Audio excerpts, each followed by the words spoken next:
As 8 Indian former naval officers convicted for spying were released by Qatar, Prime Minister Narendra Modi visited Doha to thank the Amir. But what are the larger diplomatic lessons and takeaways from the 18-month ordeal?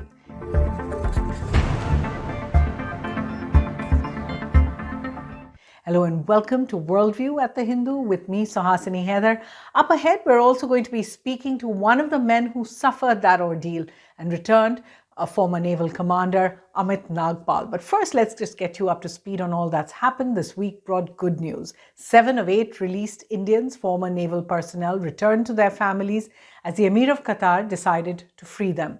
The outcome that followed Prime Minister Narendra Modi's personal intervention in December with his counterpart, the Emir Sheikh Tamim bin Hamad Al-Thani, was a big relief for the families and a big success for Indian diplomacy. Prime Minister Modi, who was visiting the UAE this week, also made a sudden stop in Qatar to express his gratitude. Here's what the Foreign Secretary said. Prime Minister thanked His Highness the Amir for his support for the welfare of the Indian community, and in this regard expressed his deep appreciation to His Highness the Amir for the release of 8 Indian nationals of Al-Dahra company. We are extremely gratified to see them back in India. Now, of course, here on Worldview, we've spoken often about this particular case, but let's just get you through the chronology. August 30th, 2022 was the day that the 8 Indian nationals, including 7 former naval commanders and captains and 1 former naval sailor, were arrested by Qatari authorities. They all worked for Dahra Global Technologies. They were reportedly charged with spying, a charge that the families and now the men themselves, all of them, completely deny. They insist that they were innocent. Even so, the trial started in March 2023. In May 2023, Dahra Global, the company they worked for, actually shut down. In October then, about 6 months after the trial actually began, the court brought in its verdict. It handed down a guilty verdict for all 8 in the case of espionage. It pronounced a death sentence to all of them. A stunned silence. New Delhi said it was shocked at the time. But then December 1st, about a month later, Prime Minister Modi met the Qatari Amir in Dubai. This was the first such intervention or conversation between them since the case had begun. On December 28th, a few weeks later, the Court of Appeal in Qatar commuted the death sentences down to prison terms for all the 8 men. So one part of the reprieve, but not a full relief. In February, then things started to change again. India and Qatar actually signed a 20-year, $78 billion LNG deal. It will start in 2028 for gas supplies. That announcement itself may have seemed innocuous, but it did herald that some kind of an agreement on the Indian prisoners may have been imminent. And then on February 11th, the 7 men, including Commander Nagpal, Captain Gill, Captain Vashisht, Captain Verma, Commander Pakala, Commander Gupta, and Sailor Ragesh, all of them were put on a plane and they returned to India. The 8th, Commander Purnendu Tiwari, who was actually the managing director of Dahra Global Technologies at the time of his arrest, he has been released, we understand, but he remains in Doha. His sister, Dr. Meetu Bhargav, who's been speaking about his case, said he is still under some sort of a travel ban. So this entire case, a lot of relief for the release of all officers, but it isn't fully over until Commander Tiwari as well returns to India. Now, earlier, I spoke to one of those that had returned to his family this week, retired Naval Commander Amit Nagpal. Listen in. Well, we've seen so much happen just within the space of a few days in the week, and I'm sure you're still processing a lot of what happened. But just to start with, how did you hear of your release? Where were you at that time? How did you speak to your family? What was it really like coming home? Just give us a sense of that moment when you knew you were going to be freed. Yeah. I came to know when I'm going to be free was only when I walked out of that facility and I saw the ambassador standing in front and I asked him, are we out? He said, yes, you're out. Then, are we going home? He said, yes, you're going home. And that's the time I realized. Before that, no clue at all about what's going to happen. The suddenness with which we went in, with the same suddenness we came out. So I mean, that feeling of that elation of coming out and getting out of there was at the peak that time. And so my wife had been there with me throughout this ordeal, and she had no clue. She had been meeting the ambassador in the embassy, but no clue at all. So it was a very, very pleasant surprise. There are so many parts of your ordeal that I understand that we will not be speaking about. But what was your first conversation with your family, if I may ask? Oh yes, that's a very good question to ask, because I got to speak to her for about 2 minutes. I was on speaker, and the first thing she told me, Amit, I'm not going to leave this place without you. That gave me so much of strength, because as everybody knows, the prison term is not a it's not a punishment for that individual. That punishment individual can understand, but if his family is the one which suffers the maximum, and if they are comfortable or if they are okay, I think anybody can go through this ordeal. That certainly does mean a lot. Obviously, this began in August of 2022, but could I ask what made you originally move to Qatar? What was your sense of what you were going to do over there? Yeah, so this was this opportunity of training their Navy, Qatar Navy. It's down my line, right? I've been a career naval officer since 1990. I've joined NDS 1987. So this is my core competence. So, and they gave me an opportunity to train another country, which actually India had been training in this region long ago. We were the first ones to be there, but in between there was a gap. So it was great to get connected to a company which was training in that Middle East. And we did immensely well. We made a lot of inroads. Unfortunately, it had to end this way. Right. And even the company itself has had to close down. Now, Yes. to come to the charges against you, what we know were certainly that they were very, very serious, that you went straight, as soon as you were arrested, we already had heard that there were charges of espionage for a third country. Just give us a sense of how you felt on when you were arrested, and how long it took for you to actually take in the seriousness of the charges against all of you. Look, yes, once I was arrested, I know the things were going to be very serious, but I always believed, and I had done nothing wrong, right? So I always believed, if not today, certainly tomorrow I'll be out of this mess. And I had full faith. I believed that whatever powers be, they would understand that we had done nothing wrong at all. And if not tomorrow, day after tomorrow, or in the near future, I would be out. So I didn't really care about the charges, because I knew I was innocent and I would get out quickly. And that day came. Even so, innocent people do stay behind bars for sometimes for years at a time without being able to speak. Did anything in your training so far really prepare you for what you went through there? Yes, definitely. My 3 years in India, I knew that I had the resilience to withstand this, and I just was bothered about my family, that if they are okay, I'll be able to handle myself, whatever be the duration. And I had faith. I don't know, in God, or you can say in the government. I had faith that I will get out, Well, and that kept me going. that is important. How often were you able to speak to your family, and in what way was the embassy really helping through Yeah. this? So I'll talk about the embassy. The embassy of India under two ambassadors. We saw two ambassadors. The support provided was excellent. Consular accesses were, in the last 5-6 months. The ambassador right now, Mr. Vipul, he was there every month to meet us, and that was a source of a lot of confidence. And most importantly, they had opened the doors for the families, that if whenever you want to come and speak to us, you want to chat on the phone, or send us messages, they were open. So that was amazingly well done. So hats off. And I would say, yes, the government would have said, please help them, but an individual does what an individual, uh, his attitude is, and his attitude, Mr. Vipul's attitude and his team's attitude was so positive. It was amazing. So, and as an individual, I need to thank him for his great work he did. So was Mr. Deepak Mittal, who was before him.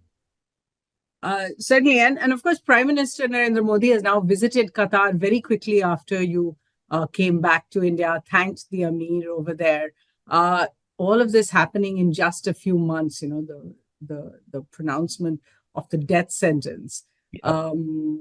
When the death sentence was pronounced, did you at any point then feel that your faith and your hope and your confidence that you would be free, was that dimmed at all? Yes, it affected immensely. 2 days. So I made a routine for myself, and I could not follow that routine for a couple of days.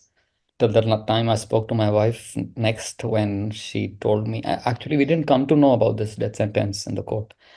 And I was hearing on the news, and I couldn't believe what I saw, because it was just not proportional to whatever they thought we did. So anyway, so that's the thing. And yes, when I spoke to my wife after those couple of days, 2 3 days, and she told me that government is now going to take charge more seriously, and there was going to be a meeting. So this was 26th, and 30th of October, there was going to be a meeting with Dr. Jaishankar in Delhi, and that gave me a lot of confidence. Yes, and I just knew that this won't last. Right, and certainly the intervention at the highest level seems to have seen that kind of effect. Do you wish that the government at the highest level had intervened earlier in the case? I can't go into whatever has happened, but I guess so. If it could have happened now. It happened now. It could have happened any time earlier also. I agree with. Given that all of this now has happened in a matter of a few months, there was the commuting of your sentence, which was the first sign, I think, and then we saw India and Qatar sign a big gas deal, which seemed to be an indicator that things were back on track, and then your release came. So who would you really credit with your freedom today? Yeah, so I'll talk about freedom surely, but first I want to thank my immediate family, my wife, my son, Munga's my wife, and my son Tarush, and my mother, who was alone in Noida for most of the time. And of course, the government, Honorable Prime Minister. And this could have happened only at the highest level. There's no doubt about it in my mind. And that means the order would have only come from Amir. And Amir would have only given the order if the Prime Minister had spoken to him. I'm sure that is connected. So I would like to thank both Amir, the government of Qatar, as well as our own Prime Minister. And definitely she's the one who's managed to get us out. There have been those who suggested that somehow the timing of your arrest, the timing of the trial against you, the kind of charges of espionage against you, some reports suggesting it was espionage for a third country like Israel, these were all connected to geopolitical events. The Israel-Hamas war that was going on. Some had suggested that countries inimical to India, like Pakistan, had a hand in it. How did you react to some of these reports, and were they a cause for greater worry about your own case? What made us go through this and get arrested? I don't think, I have no clue why it happened. And I hope in the future sometime I do come to know why did we actually go through this? Were we really to blame? Because we did nothing wrong. All these media reports about Israel and these are all utter nonsense. Nothing, we have done nothing at all. We have not spoken to anybody at all. We are not enemies with Qatar. And these spying cases only take place between enemies. Why should we even, when we were doing well, we did a lot of stuff for them. We were very happy there. People were very happy with us. And then this happened. It's just unimaginable what happened to us. Whether all these events affected our Yes, I'm sure there would be some kind of effect, some positives and negatives, because sitting inside everything, which also we were watching BBC and CNN, and we had WION Indian channel, and whatever happened, because you were only imagining that maybe this will affect, maybe that will not affect. Had no clue what was happening, but that's what my feeling was. It's a difficult ordeal, and one which not only the officers themselves but also the families really went through. Now, this was also a particularly difficult case for the Ministry of External Affairs for a number of reasons. And what were they? One, that the charges against the Indians were really at the most serious level. Espionage, reportedly for a country like Israel. Few countries around the world would free those convicted of such serious charges, especially after the death sentence had been pronounced against them. Many of them would pardon, but not if there was a death sentence, a capital punishment against the accused. The second big roadblock, the Qatari legal system itself, really a very opaque system, difficult to get clear details of the charges. Many of the times, even in court, the charges weren't actually read out, nor was the evidence really thoroughly known. The process ahead was not known for the families. A third big roadblock, the fact that all 8 of them were former servicemen. And this added not only to the concerns there in Qatar, but also here in India, because of course public pressure, open statements by people for their safe return became another issue. Criticism of Qatar in India only made the diplomats' job there much more difficult. Then there were a series of geopolitical factors, and they seemed to be timed with this particular trial, and particularly the sentencing. To begin with, Qatar and Israel have faced off over the current conflict. Qatar is home to much of the Hamas leadership. It is also an important interlocutor for the hostages. The accusation that the men were spying for Israel was particularly worrying for the government and, of course, for their families. And remember, the men have consistently said that they were innocent, but even so, these kind of reports, speculations were really making it much more difficult to think about their release.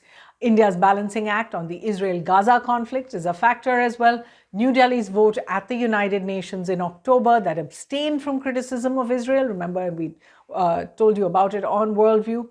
But then its decision not to ban Hamas, negotiating at the same time on the IMEC corridor with Saudi Arabia and UAE, with INST, with Iran. So the entire Gulf where India was working, any of its actions could actually be seen as tipping the balance against the naval personnel if they went against the government of Qatar in any way. In addition, the fallout of any decline in Qatar-India ties would have been felt not just by them and their families, but by 800,000 Indians who live and work there. So you can imagine the kind of stakes, how high they were, and the kind of pressure on the Ministry of External Affairs in particular. So what's Worldview's take? Given those high stakes, the government's skillful diplomatic handling of the Qatar case really shows how even the toughest negotiations, even with countries that India does not have such good relations as it does with Qatar, can be done. One, to avoid all public grandstanding, as the government has chosen really with Pakistan over the Jadhav case, going to the International Court as well, or Canada over the Nijar case, where the government had very harsh diplomatic measures. The second is pursuing the case legally. That shows respect for the Qatari legal system as well. And the third part of that was having the Prime Minister intervene at the highest levels in a country where power rests right at the top, with the Amirs in the case of Qatar. These are all parts of a strategy that work. These are all parts of a strategy that can be learned from. We'll get you some Worldview recommendations, and I have given you quite a few. So if you go back to the previous Worldview in October that dealt with the case, there are about 10 really great books. One of them was this one, West Asia at War, Repression, Resistance, and Great Power Games. This is by Talmiz Ahmed, and really a book worth reading about the entire region, and it does have a sector on Qatar as well. India and the Gulf, Theoretical Perspectives and Policy Shifts. This is by Harsh Pant and Hassan Al-Hassan. And this really looks at what has changed in the last 2 decades or so in India's engagement with the Gulf region. And there's India and the Gulf region, geopolitics, security, energy, diaspora, and maritime relations. So really comprehensive look by Professor A.K. Pasha. A book you might find interesting about dealing with such cases, dealing with the accusations of espionage, is A Life in the Shadows, a memoir by A.S. Dulat, who was, of course, India's intelligence chief in the RAW. And finally, this book, In the Shadows, True Stories of High-Stakes Negotiations to Free Americans Captured Abroad. This is by two authors again, Mickey Bergman and Ellis Henneken, and they look at a number of different cases that the US has dealt with and the negotiations that those required. We hope you enjoy reading all of these, and do join us again here on Worldview. Certainly, it is always nice to follow a story that has a happy ending. We'll be back with more from the team here. Thanks for watching.